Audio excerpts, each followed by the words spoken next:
I'm in Jerusalem now, so I went from Stuttgart yesterday and had a very long layover in Istanbul airport, so I slept there overnight. Wasn't too bad actually, just slept across the bench. And look at this, I'm staying in an Airbnb, so it's pretty nice. Got this massive room here. There's a balcony outside. I'll show you through here. So today is Tuesday, so I got the race on Friday. So double header this week. I got so here's outside. I can't remember what the key is, but it's really nice. You can see over the whole city. It goes around the corner. It's pretty big. There's two big dogs here as well, but they're locked away down there. But we might see if we can get them on camera later.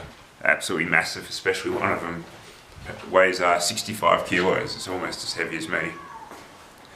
So today I'm gonna just head up to the town and have a bit of a walk around. It was a nightmare getting here. It's like zigzagging all over the way. The roads here pretty much took me double the amount of time as it needed to be. But Dotan, the guy who owns the place, he showed me the best way to get into the city, so it should be alright now. So I'll head up there, and I'm gonna head across to East Jerusalem, which is in Palestine, and check that out as well. So the wall you can see behind me over there, that's the border between Palestine and Israel. So Jerusalem's split up into two halves. So the west half is in Israel, which is where I am right now, and the east half is in Jerusalem, which is the older part. So I'm just gonna walk across here. And 3 days out from the marathon, they already have all the kilometre signs up, so they do things well in advance here.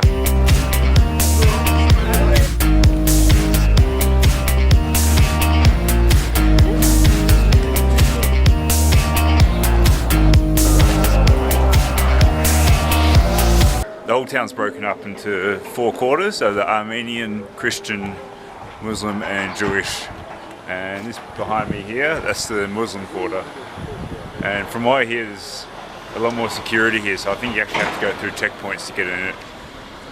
So there's a big line I saw before, but you might be able to walk straight through. It's not much of a line. I'm just going to head up and towards the Christian and Armenian quarter and have a bit of a look through there.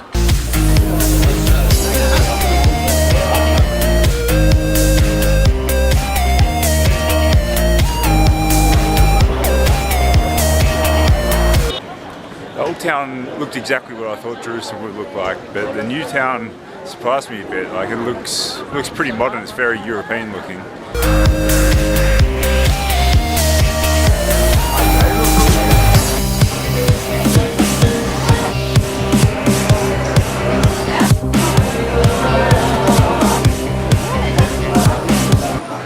That was the Mahana Yehuda market.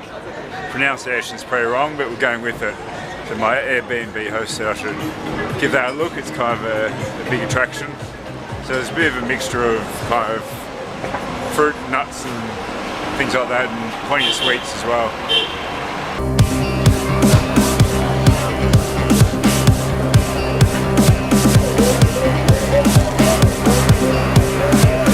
Okay, bib number picked up, so back to the house now. It's a little bit of a walk because that quick way kind of takes you to the centre, which is more down that way. So it would be pretty roundabout if I went that way, but this can be roundabout even though I go straight, or try to go straight because there's all the zigzags in the road. It's really hilly around Jerusalem, so I'm gonna look forward to taking the weight off my feet. I'm gonna go to the Dead Sea tomorrow, so I can just float around in there, but it might be a little bit cold though.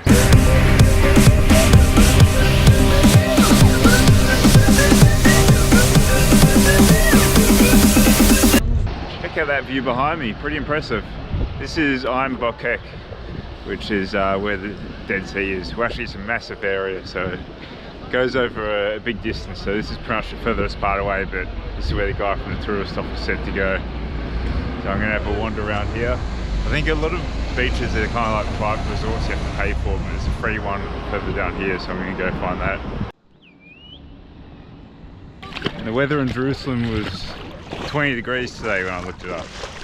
And there's a thing over there that says it's 29 here. It does feel way warmer, but I'm surprised it's such a big difference considering how close we are to Jerusalem.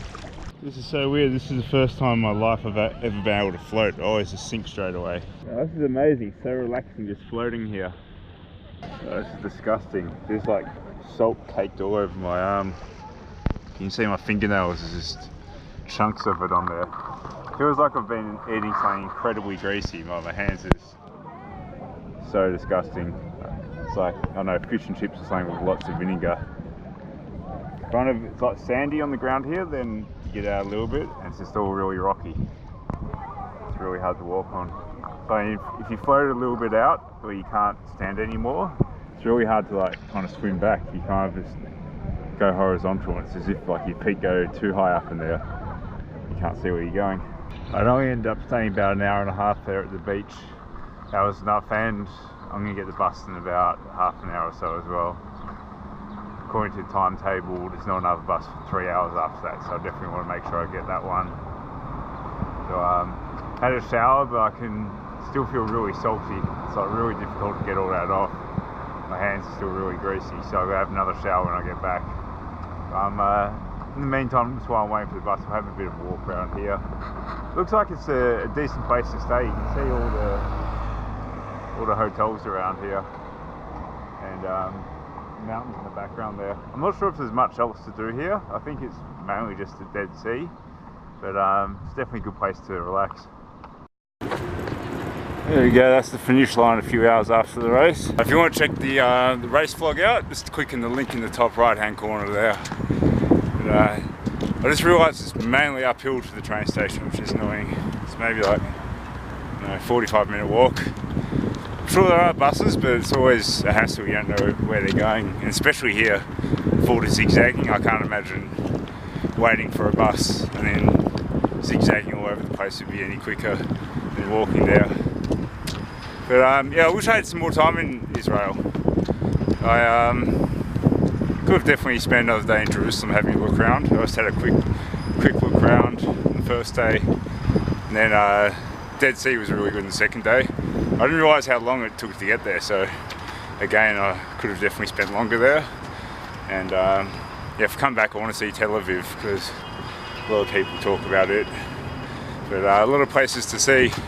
So hope you like this again, just compacted vlog into multiple days into one.